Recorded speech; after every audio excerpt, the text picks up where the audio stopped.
Welcome. This is James Corbett of the Corbett Report with your eye-opener report for BoilingFrogsPost.com. Psyops, or psychological operations, is a term used to describe the techniques of psychological manipulation used in warfare. These operations are used to deceive, confuse, disrupt, and demoralize the enemy, with an aim toward weakening enemy resistance, or even causing enemy forces to surrender and enemy populations to capitulate. As the flip side to the ancient wisdom that knowledge is key to all successful warfare strategies, the art of deliberately sowing deception has been understood and practiced for thousands of years.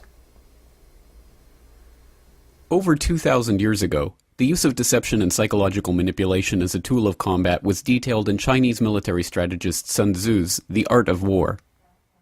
All warfare is based on deception.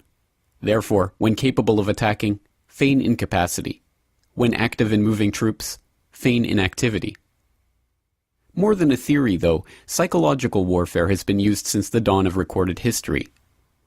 One of the earliest and simplest examples of Psyops trickery occurred over 3,000 years ago in the Trojan War.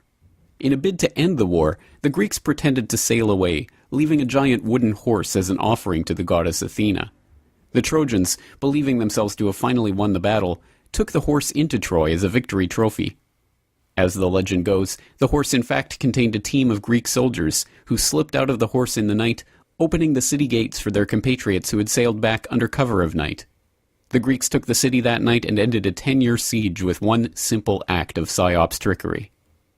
Another oft-recounted tale of psychological warfare from the ancient world revolved around Alexander the Great. Contemplating a retreat during one of his Asian campaigns, he was worried that the enemy forces would pursue his army.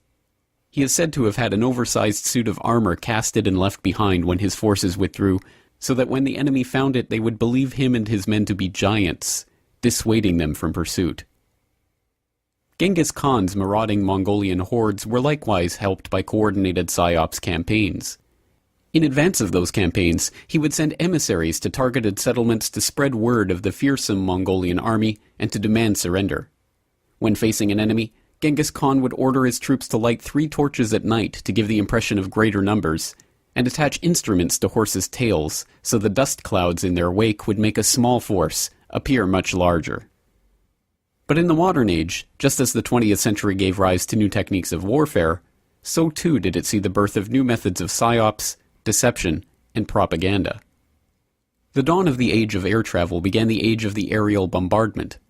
So too did it give rise to the idea of dropping leaflets on enemy installations, urging enemy forces to surrender. Nationalists in the Spanish Civil War used loudspeakers to broadcast messages into Republican areas, urging them to give up the fight. In the Pacific Theater in World War II, Tokyo Rose broadcast Japanese propaganda messages meant to demoralize American GIs. Many of these simple techniques of propaganda dissemination are still used today, like this NATO propaganda broadcast from Italy via shortwave dissuading Libyans from resisting the NATO invasion last year.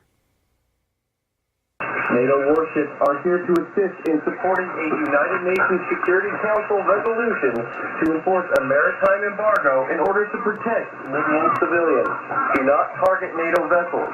If you target NATO vessels, you will be destroyed. You've been watching an excerpt of this week's Eye Opener report. To continue watching the report, please log into BoilingFrogsPost.com.